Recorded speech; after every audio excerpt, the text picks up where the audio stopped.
हमारा मुल्क मुल्क हिंदुस्तान एक सेकुलर मुल्क है। एक सेकुलर स्टेट की हैसियत से पूरी दुनिया में अपनी एक ख़ास पहचान है। इस मुल्क में मुख्तलिफ़ भाषाएं बोली जाती है, मुख्तलिफ़ मज़ाहिब के मानने वाले यहाँ रहते हैं और सदियों से एक दूसरे के साथ मिलकर वो रहे हैं। कोई किसी के लिए ख़तरा नहीं बना। देश पर जब अंग्रेज़ों का कब्ज़ा हुआ तो सब लोगों ने मिलकर इसको आज़ाद किया।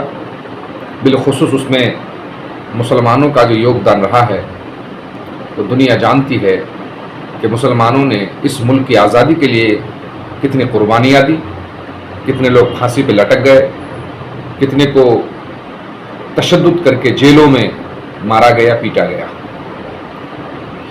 आज़ादी के बाद से इस मुल्क में मुसलमानों के खिलाफ एक सोतेला बर्ताव शुरू हुआ और फसादात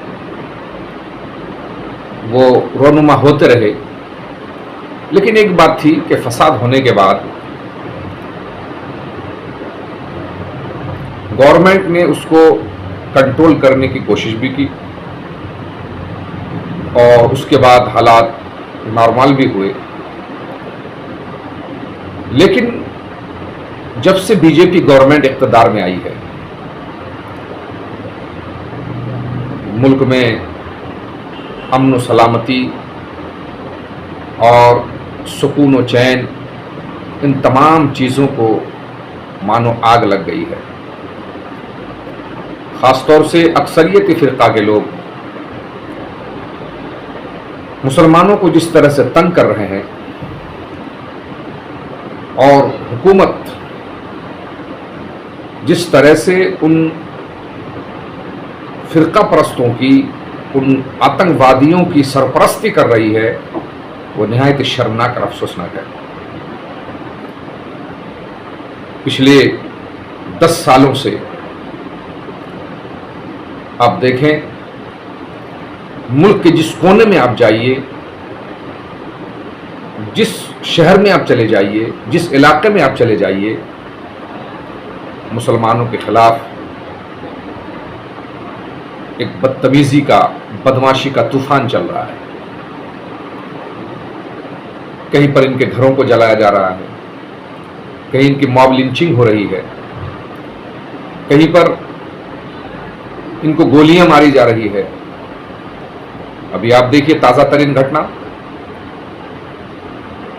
ट्रेन में एक आरपीएफ के जवान ने चुन चुन करके मुसलमानों को गोलियां मारी। आप देख लीजिए हरियाणा के मेवात नूह में बजरंग दल के गुंडों ने मुस्लिम इलाकों में जाकर के मुसलमानों के खिलाफ भड़काऊ भाषण दिए, उनको गालियां दी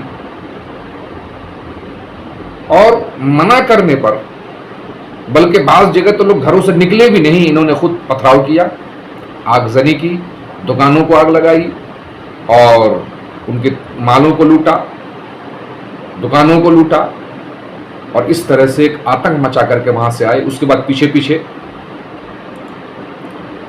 हुकूमत, स्टेट गवर्नमेंट उन लोगों को बचाने की कोशिश कर रही है जो लोग दंगा भड़काने का मास्टरमाइंड है। और फिर अब उसके बाद कार्रवाई हो रही है। एक तरफा वो मुसलमान जो अपने बचाव के लिए घर छोड़ करके चले गए, दुकानें बंद करके चले गए, अपना वो कहीं और जा कर के पनाह लेकर उन्होंने अपनी जानें बचाई, उन्हीं के खिलाफ एफआईआर दर्ज होता है और बुलडोज़र लगा करके उन्हीं के घरों को, दुकानों को, मकानों को तोड़ा जा रहा है। सड़कों पर बजरंग दल के गुंडे माइक लेकर मुसलमानों के खिलाफ, मुसलमानों को कत्ल करने की बात कर रहे हैं, मुसलमानों को मुल्क और स्टेट या शहर खाली करने की बात हो रही है। उन्हें बार बार उनको मज़हब, उनके मज़हब को टारगेट किया जा रहा है। ये सब क्या है? और गवर्नमेंट खामोश तमाशाई बनी हुई है। मोदी गवर्नमेंट अगर ये चाहती है कि इस मुल्क से हम मुसलमानों को तबाह, वो बर्बाद कर देंगे, उन्हें निकाल देंगे, तो मोदी गवर्नमेंट का ये ख्वाब कभी पूरा नहीं होगा। इस मुल्क के हम सपूत हैं, اس ملک کے ہم معمار ہیں، اس ملک میں ہم نے اپنا تعاون پیش کیا ہے، یہ ملک ہمارا ہے، ہم یہی پیدا ہوئے اور مرنے کے بعد اسی مٹی میں ہمیں دفن کیا جاتا ہے۔ یہاں سے اس ملک سے ہماری تہذیب وابستہ ہے، اس ملک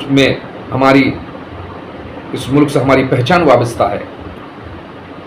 لہذا کوئی بھی گورنمنٹ اقتدار میں آئے، اسے اس سلسلے میں کسی خاص مذہب کی نمائندگی کے بجائے اپنے ملک میں رہنے والے ہر ایک شہری کی حفاظت کی بات کرنی چاہیے، اور اس سلسلے میں گورنمنٹ کو فراخ دلی کے ساتھ آگے بڑھنا چاہیے۔ عالم یہ ہے، مسلمانوں کو مارنے کے لیے پولیس کے لوگ، ٹرین میں جائیے تو وہاں ریلوے پولیس کے لوگ، اور کہیں چلے جائیے نیتا لوگ، چھوٹے چھوٹے بدماش قسم کے لوگ، جس کو دیکھیے مسلمانوں کے خلاف بکواس کر رہے ہیں، انہیں مارنے کی بات کر رہے ہیں، حالانکہ لوگ مل جل کر کے رہ رہے تھے۔ اس ملک کی گنگا جمنی تہذیب کی لوگ مثال دیتے تھے، لیکن بی جے پی گورنمنٹ آنے کے بعد ملک کا امن و امن پارا پارا ہو گیا ہے۔ ہم کہنا چاہیں گے یہ ملک کی سالمیت کے لیے بہت ہی خطرناک ہے، اس سے ملک بکھر جائے گا، ملک پیچھے چلا جائے گا۔ آپ مسلمانوں کو بھی ختم نہیں کر سکتے، کسی بھی مذہب کے اگر 100 لوگ ماننے والے اس ملک میں ہیں، آپ انہیں ختم نہیں کر سکتے۔ اس لیے میں مودی گورنمنٹ سے، بی جے پی گورنمنٹ سے اور اس گورنمنٹ کے جو لیڈران ہیں، نیتا ہیں، ان سے کہوں گا کہ خبردار ان چیزوں کو آپ بند کریں، اپنے شہریوں کو تحفظ فراہم کریں، اس حیثیت سے کہ اس ملک میں رہنے والا ہر انسان جو اس ملک کا بیٹا ہے، اس کا مذہب چاہے کچھ بھی ہو، وہ اس ملک کا وفادار ہے، اور اس کو تحفظ فراہم کرنا گورنمنٹ کی ذمہ داری ہے۔